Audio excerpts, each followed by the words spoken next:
Genesis chapter 3. Now the serpent was more subtle than any beast of the field which the Lord God had made. And he said unto the woman, Yea, has God said, Ye shall not eat of every tree of the garden?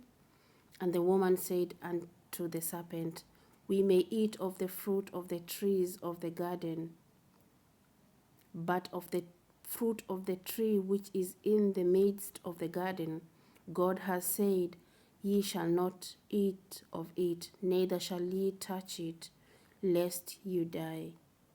And the serpent said unto the woman, Ye shall not surely die, for God doth know that in the day ye eat thereof, then your eyes shall be opened, and ye shall be as gods, with small g, knowing good and evil. And when the woman saw that the tree was good for food, that it was pleasant to the eyes, and a tree to be desired to make one wise, she took of the fruit thereof, and did eat, and gave also unto her husband with her, and he did eat. And the eyes of them both were opened, and they knew that they were naked, and they sewed fig leaves together, and made themselves aprons. And they heard the voice of the Lord God walking in the garden in the cool of the day. And Adam and his wife hid themselves from the presence of the Lord God amongst the trees of the garden. And the Lord God called unto Adam and said unto him, Where art thou? And he said, I heard thy voice in the garden, and I was afraid because I was naked, and I hid myself. And he said, Who told thee that thou wast naked?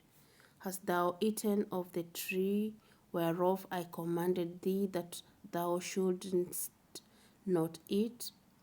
And the man said, The woman whom thou gavest to be with me, she gave me of the tree, and I did eat. And the Lord God said unto the woman, What is this that thou hast done? And the woman said, The serpent beguiled me, and I did eat. And the Lord God said unto the serpent, Because thou hast done this, thou art cursed above all cattle, and above all beasts of the field. Upon thy belly shalt thou go, and dust shalt thou eat all the day of thy life. And I will put enmity between thee and the woman, and between thy seed and her seed.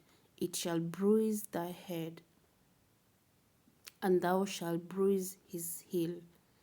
And to the woman he said, I will greatly multiply thy sorrow and thy conception. In sorrow thou shalt bring forth children, and thy desire shall be to thy husband, and he shall rule over thee.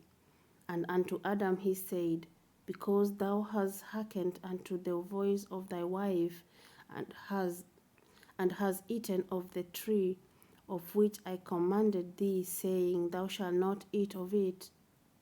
Cursed is the ground for thy sake. In sorrow shalt thou eat of it all the days of thy life.